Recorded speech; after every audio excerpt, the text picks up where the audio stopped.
বাড়িতে আসার পরে দেখলাম ঠাকুমা আমার জন্য পিঠে বানাচ্ছে। প্রতিবার ছুটিতে আসার পরে খুব এক্সাইটেড থাকি যে কখন সকাল হবে, কখন মাঠে গিয়ে বন্ধুর সাথে আড্ডা মারবো। তাই সকাল সকাল ঘুম থেকে উঠে পড়েই স্নান করে নিলাম তাড়াতাড়ি করে, তারপরে পুজো দিয়ে বেরিয়ে গেলাম মাঠে। মাঠে আসার পরে শোভায়নের সাথে দেখা হলো। শোভায়ন দেখি তখন স্ট্রেচিং করছে, আরো সবাই করছে, কেউ পিটি করছে, সবার সাথে দেখা হলো, কথা হলো। তারপর মাঠ থেকে বেরিয়ে গেলাম বাড়ির জন্য মিষ্টি কিনতে মিষ্টির দোকানে।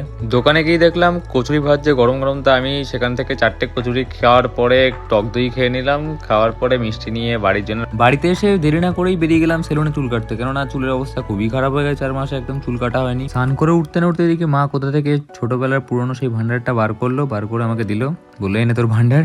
তো আমি সেখানে একটু পুরনো কয়েন আমার কালেকশন করার একটু শখ ছিল, তো আমি আবার একটু কয়েনগুলোকে দেখে নিলাম 8-9 বছর পরে প্রায়। ঠিক কয়েনগুলো দেখার পরে আমি গেলাম ভাত খেতে। তা মোটামুটি বাড়ির ভাত খাচ্ছি 6 মাস মতো পরে। তারপরে ঘুম থেকে উঠে কফি আর বিস্কুট খেয়ে বেরিয়ে গেলাম বন্ধুর সাথে দেখা করতে মাঠে। তা মাঠে তো সারা জীবন কিছু না কিছু মেলা হতেই থাকে একটা সাইডে, কিন্তু দুঃখের বিষয় হয়ে গেছিল আমি পরে এসেছিলাম মেলার মধ্যে চপ্পল। তো এই মেলাটা ছিল হস্তশিল্পের মেলা, তো এখানে ভালো ভালো হাতের তৈরি জিনিস কারুকার্য বিক্রি হচ্ছিল। তো ঘরের জন্য একটা মেলা থেকে এই পিকচারটা কিনে আনলাম। আসার পরে দেখলাম যে ঠাকুমা আমার জন্য আজকে পিঠে বানাচ্ছে।